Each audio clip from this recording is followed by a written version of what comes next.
Eh bien bonjour à tous, j'espère que vous allez bien. On se retrouve aujourd'hui sur Final Fantasy VII Ever Crisis pour une petite vidéo d'actualité un petit peu tardive parce qu'on a eu les news un petit peu tardivement par rapport à d'habitude. Donc je vous mettrai des timecodes en description. Écoutez, sur ce, on va y aller directement.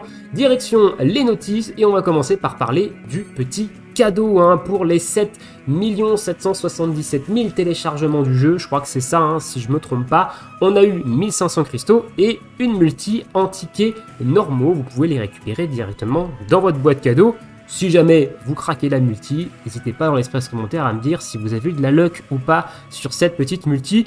Moi, les tickets, évidemment, je les garde de côté. On se fera prochainement une vidéo d'invocation de tickets. On continue avec l'annonce d'un événement qui va commencer la semaine prochaine, qui va sortir à partir du 26 février, 3h du matin. Donc c'est le Weapon Enchantment Rally Event. Et donc ils ont repris dans cet événement un système que j'aime pas spécialement. Ici, on va repartir sur un nouvel événement type Saint-Valentin, type Noël, avec sa propre énergie, donc les fameuses Battle Keys, et également un niveau de cadeau qu'il faut monter tous les jours, avec des niveaux qui vont se débloquer tous les jours, etc. Je suis moyennement fan, honnêtement, de ce système, parce que ça fait un event très long. On a vu avec la période Saint-Valentin, où il n'y avait pas d'autres événements à farmer avec la Stam à côté. C'était quand même très rompige. Bon, là, on a l'événement crossover à faire, mais globalement, c'est des événements qui sont quand même un petit peu rompiges parce qu'on peut pas non plus les farmer comme on a envie. Et donc, cet événement, il va nous permettre de récupérer notamment ces fameuses Battle Keys pour pouvoir jouer. Et ces Battle Keys vont nous permettre de récupérer des Exchange Items. On voit ici des pièces avec Rufus et notamment le Scorpion derrière pour les échanger contre des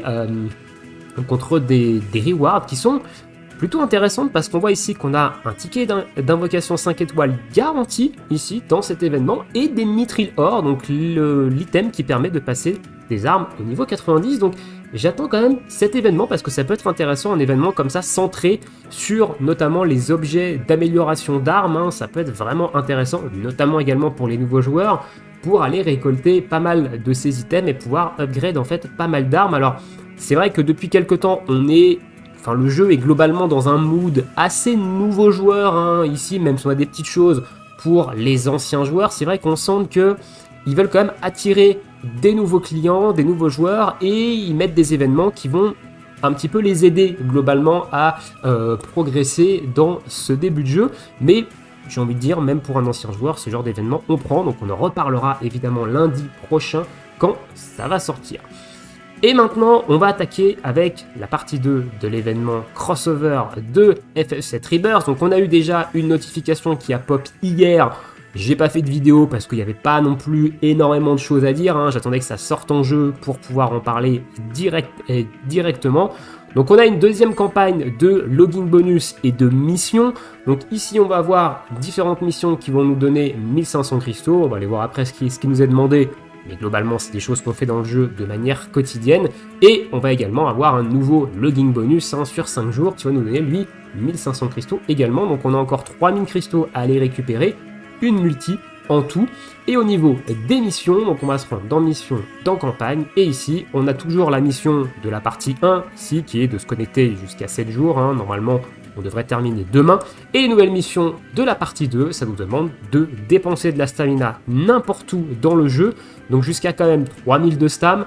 Bon, globalement, si vous farmez de manière intensive un petit peu l'événement du crossover, ça se fait quand même assez vite, les 3000 de stam globalement. Et ensuite, on va devoir synthétiser des matérias. Donc ça, c'est pareil, c'est quelque chose qu'on fait globalement souvent. Ici, on doit se connecter 2 jours au jeu également. Je crois que c'est une mission qui fait partie de ce crossover. J'ai déjà récupéré des cristaux également quelque part sur ce truc-là. Je sais plus trop ce que c'est, mais il y a peut-être d'autres missions parce que j'ai déjà récupéré des cristaux, me semble-t-il, sur le volume 2.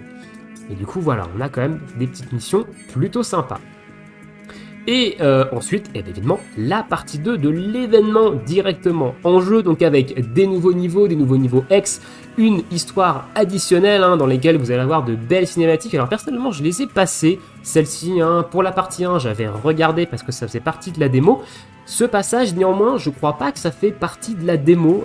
Dites-moi ceux qui jouent à la démo sur PS5 si le passage de de la partie 2 de cet événement en fait partie, mais du coup j'avais un doute, donc j'ai préféré skip pour éviter de trop me spoil, même si me spoil me dérange pas, voilà, pour éviter de trop me spoil avant la sortie du jeu, même si je continue à jouer sur PC et que je vais devoir attendre encore quelques mois, hein, évidemment, mais voilà, pour ma part, j'ai skip. Nouvelle arme free-to-play pour Cloud, hein, donc qui va venir accompagner l'arme free-to-play qu'on a déjà pour Sephiroth, donc exactement le même format, une attaque de feu en zone. Je trouve ça un petit peu dommage parce que son arme free-to-play qu'on peut farmer sur Shiva, elle fait une attaque de feu également. Alors je crois que c'est pas en zone, Shiva. Je dis peut-être de la merde, c'est pas en zone Shiva. Donc je crois que c'est peut-être sa première arme de feu en zone pour Cloud, mais c'est des dégâts magiques. Et Cloud, bah, c'est plutôt un DPS physique. Maintenant, il a beaucoup d'optimisation physique, beaucoup de costumes élémentaires tournés sur les dégâts physiques. Donc c'est vrai qu'une arme magique, c'est pas très intéressante, mais c'est une arme néanmoins qui booste la M attaque et qui doit booster également la physical défense. On va aller le voir juste après dans la boutique. Donc ça peut être intéressant en sub si vous avez un magicien et que vous avez besoin de temps en temps de booster sa défense physique sur un boss pour qu'il encaisse un petit peu plus d'attaque. Donc évidemment dans le shop on va voir un petit peu juste après ce qu'il y a dedans. On a un Materia Guardian encore un petit peu plus puissant, mais il n'est pas vraiment bien violent, hein. Honnêtement les nouveaux niveaux je les ai tous faits en mode automatique, j'ai pas trop regardé l'écran, voilà, et j'ai pas non plus une turbo team de baleine, hein, vu que je cache play assez peu dans le jeu, mis à part le Battle Pass. Donc globalement il est quand même plutôt facile ce Materia Guardian. Et surprise, du coup la bannière actuelle du crossover, à savoir Red Tifa, les boosts marchent également sur les nouvelles rewards de la partie 2 et on n'a pas de nouvelles bannières pour cette partie 2. Alors je sais pas trop ce qu'ils nous font avec ce crossover. Est-ce qu'on va avoir une autre bannière sur le crossover? Est-ce qu'on va avoir une partie 3 dessus? Le crossover dure jusqu'au 4 mars. Donc honnêtement, je sais pas trop ce qu'ils nous font avec ce crossover, de pas nous mettre de deuxième bannière dessus. Je rappelle, pour le crossover FF9, on avait eu 3 bannières hein, quand même. Hein. La première, Cloud Tifa, la deuxième, Iris, et la troisième, Sephiroth. Donc un petit peu surpris de pas avoir de seconde bannière avec cette partie 2. Néanmoins, écoutez, pourquoi pas. Donc moi j'attends toujours pour invoquer, hein, de voir un petit peu ce qui va sortir en termes de bannières, pour me décider et pour vous faire une grosse vidéo invocation en fin de crossover ou peut-être avant, on verra. Allez, on va se rendre directement dans l'événement, hein, on va aller voir un petit peu plus en détail ce que nous propose cette partie 2. Alors il y a pas mal de choses dans cette partie 2, notamment il y a des nouveaux niveaux dans la partie histoire, hein. Vous avez ici pas mal de nouveaux niveaux qui vous rapportent des petits cristaux, qui vous rapportent des items d'échange sur l'événement. Ils sont pas trop compliqués honnêtement, ils vous demandent pas une puissance non plus énorme, 80 000 pour le dernier. À savoir que le dernier, eh ben, c'est notre couple préféré, hein, Elena et Rude, mais ils sont beaucoup moins puissants que ce que vous pouviez croiser par exemple dans le niveau extra du dernier chapitre de Final Fantasy VII. Donc n'oubliez pas de les faire. Petit truc chiant, quand on fait chaque niveau, il nous renvoie vers le niveau Event Battle. Voilà, donc c'est un peu chiant, il faut ressortir, il faut revenir dans l'Event Story, donc allez bien vérifier dans l'Event Story que vous avez le petit clear ici en haut à gauche. Ensuite, au niveau des Event Battle, on en a plusieurs. On a des rajouts de la coop hein, ici. Donc, on a un niveau, 2 niveaux, 3 niveaux de coop supplémentaires nous permettant d'aller récupérer les armes de Cloud. Hein. Donc, ici, voilà, la nouvelle arme free-to-play de Cloud. Et en solo, on a également pas mal de nouveaux niveaux. On a 2 nouveaux X, donc un X1 et un X2, qui nous permettent de récupérer du Cloud. Et on a un niveau journalier. Alors ça, pensez à le faire, le niveau journalier. Moi, ça fait quelques jours que j'oublie de le faire. Il est plutôt intéressant. Il vous donne pas mal de morceaux de l'arme free-to-play. Vous en avez un aujourd'hui qui est sorti pour Cloud. Hein. On a 1, 2, 3, 4, 5 niveaux pour Cloud. Mais on en a également un ici pour Sephiroth. Voilà. Et celui-ci, j'ai oublié de le faire jusqu'à maintenant. Donc, si vous y pensez, pensez-y. Mais on a un niveau journalier. Donc, 2 niveaux maintenant journaliers à faire dans l'événement qui donne des rewards qui sont quand même plutôt intéressants. Donc on a quand même quelques petits cristaux à aller récupérer sur ces différents niveaux. Au niveau des missions, on a de nouvelles missions qui sont arrivées où il faut upgrade des matérias et faire des expéditions Chocobo. Et au niveau des dailies, évidemment, il faut récupérer des planètes Splendeur pour avoir d'autres planètes Splendeur en plus de la daily sur les planètes Blessing. Et au niveau de l'exchange to shop, nouvel onglet avec l'arme de Cloud, hein. Donc l'arme de Cloud, elle donne de la magic défense. Voilà, j'ai dit de la physical défense, mais non, c'est de la défense magique, hein. Donc, et je crois que celle de Sephiroth, elle donne, elle, de la défense physique. Ah non, elle donne de la défense magique. Ok, je me suis complètement trompé, je pensais qu'elle donnait de la défense physique, mais non, ça donne de la défense magique. Donc bon, ça reste quand même des très bonnes armes free-to-play, hein, à mettre en sub. Ensuite, on a des matériaux 5 étoiles pour crafter des matérias, on a des tickets d'invocation, donc une multi 4 étoiles et plus et une multi classique, des memories pour Barret, Iris et Yuffie, et des weapon parts pour Cloud, donc ça évidemment ça fait plaisir. Et le reste du shop c'est classique, hein. On a l'arrivée des matériaux 4 étoiles pour upgrade les armes, et le reste, bon bah on a des matériaux pour upgrade les armes, et on a l'arrivée des potions 4 étoiles pour les matérias.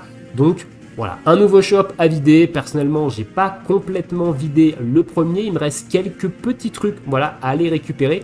Je sais pas si j'irai les récupérer, honnêtement, on verra, hein. Pour l'instant je vais me concentrer sur le second shop, et on verra un petit peu après ce qu'on farm dans cet événement en fonction de ce qui me restera comme stamina de côté et de ce qui va sortir ensuite dans les prochains jours.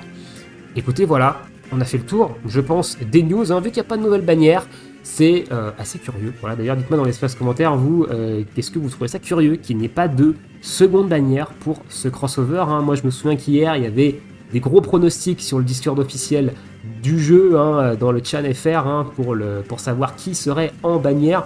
Honnêtement, je pense qu'on aura quand même une bannière avec Zack dans ce crossover. C'est pas possible qu'on ait une deuxième bannière, peut-être vendredi là, qui arrive avec sûrement Zack. Je pense que Zack a une bonne chance d'être dans une bannière crossover. Voilà, donc à voir évidemment là-dessus.